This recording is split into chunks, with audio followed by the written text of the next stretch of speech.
Hi, my name is Tom Carruth, and I'm the E.L. and Ruth B. Shannon Curator of the Rose Collection at the Huntington Library, Art Museum, and Botanical Gardens in San Marino, California.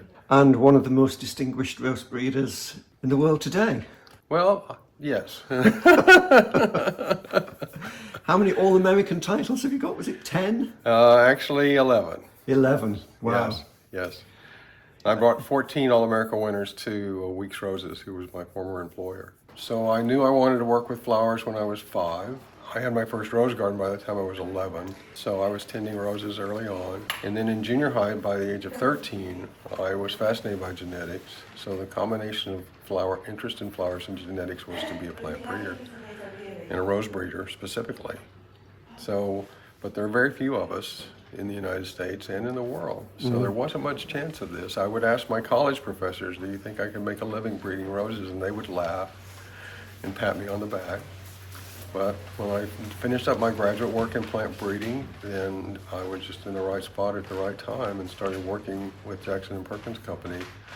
As an assistant, I wasn't doing breeding work, but I was in the research department, and then moved on after about 3.5 years to Armstrong Nurseries as a breeder, and that was in 1979. So I've been breeding roses since then. And Jackson & Perkins, I mean, I don't know a huge amount about American rose history, but it is one of the big names, isn't it? It is one of the huge names, and it was at its full monster size at that point, too, and it was an amazing education as a young horticulturist coming into these seasoned marketing professionals and seasoned breeding professionals, and really the guy who was the president of the company there was an amazing marketer. He was tough to work for and demanding, but he knew what he was doing.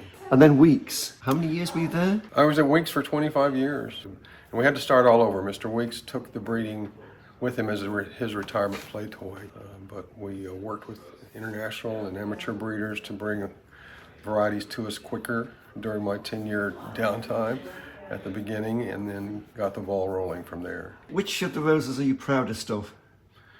Oh, the one that's had the most international acclaim is Julia Child, also called Absolutely Fabulous, also called Anisad. And it's great because it looks the same everywhere it grows, which is very unusual. People don't realize how much roses can change when they go to different climates. Right. It's a nice yellow floribunda, golden yellow, and it blooms beautifully through the season. It's very clean. It holds a nice round habit. It has a licorice candy fragrance. It's got really a lot of good points for it.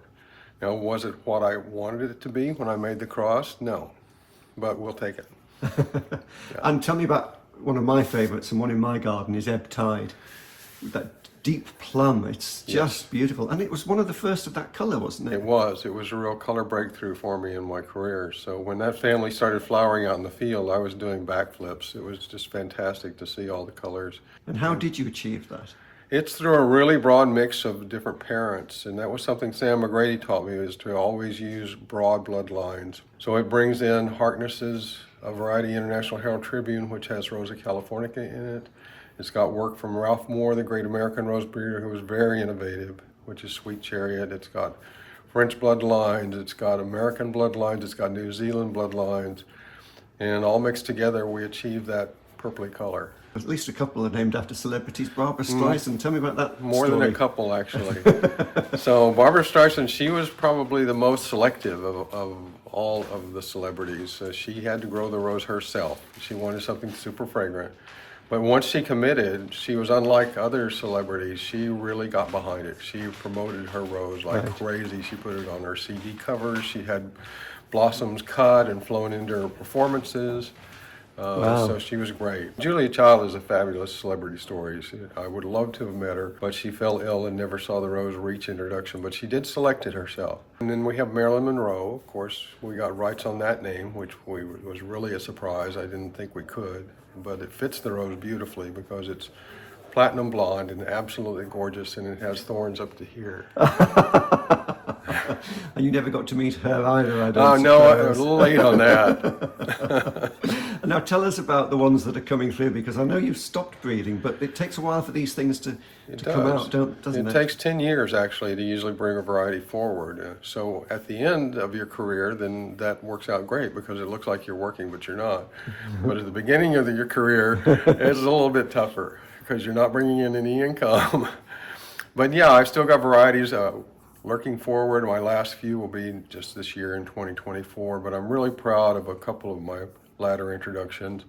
One is called Easy on the Eyes. It's a small flowered shrub with huge clusters on it that holds a tight habit, absolutely clean of any disease. The flowers, they're medium small, but they come in big clusters, and they open up pink with a raspberry eye, and then they fade to lavender with a purple eye, and then finally white with a purple eye.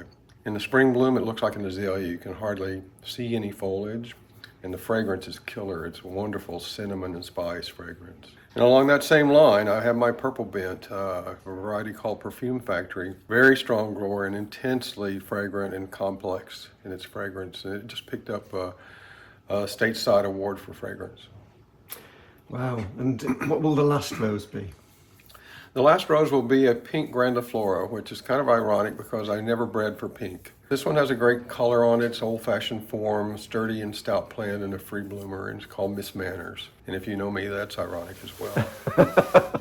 And then a hybrid tea that's a soft yellow that blushes coral called Make Me Blush. Sustainability is a big issue these days. Yes. Do you, how robust and appropriate for today's age are these roses coming through? It's a difficult question. We tested them hard. We're not babying these roses as they go through the trials. So they really have to prove themselves under several different climate conditions, and that's tough in the United States. I mean, I wish I had a country as small as the UK to select in, because our climates are so broad and so varied. So it's quite uncommon that you get something that looks absolutely great everywhere. We're really looking for cleanliness and disease resistance and vigor and handsomeness of the plant. I think a handsome plant is more important. I know people don't buy plants for that purpose, but I still want to see that happen when they're in the ground. And do you miss it? I miss seeing the babies, because that was always an exciting time when they were starting to open and you never knew what they were going to be. Do I miss the corporate stuff? No. When I'm out with roses, I'm out with plants every day. In a garden setting, I'm learning new things from a horticultural point of view, and that's always exciting. And the Huntington, what a place to go. Yeah. I mean, that just sounds amazing. I think it's one of the world-class gardens. It really is. The collection itself spans over 1,300 different varieties. It's a 3-acre garden, about 2,500 plants. I only have 2 gardeners for that space, but we depend wonderfully on our army of volunteers. And I also train docents in rose history and other rose facts that can sit at an information table or mingle amongst the visitors and talk to them about roses and get them excited and enliven their experience when they come to see us. I'm a big fan of rose history, as anyone who looks at this blog can tell.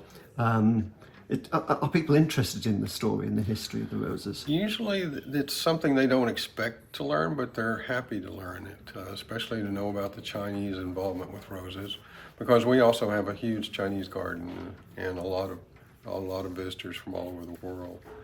Where do you think roses are going? Where do you see the future?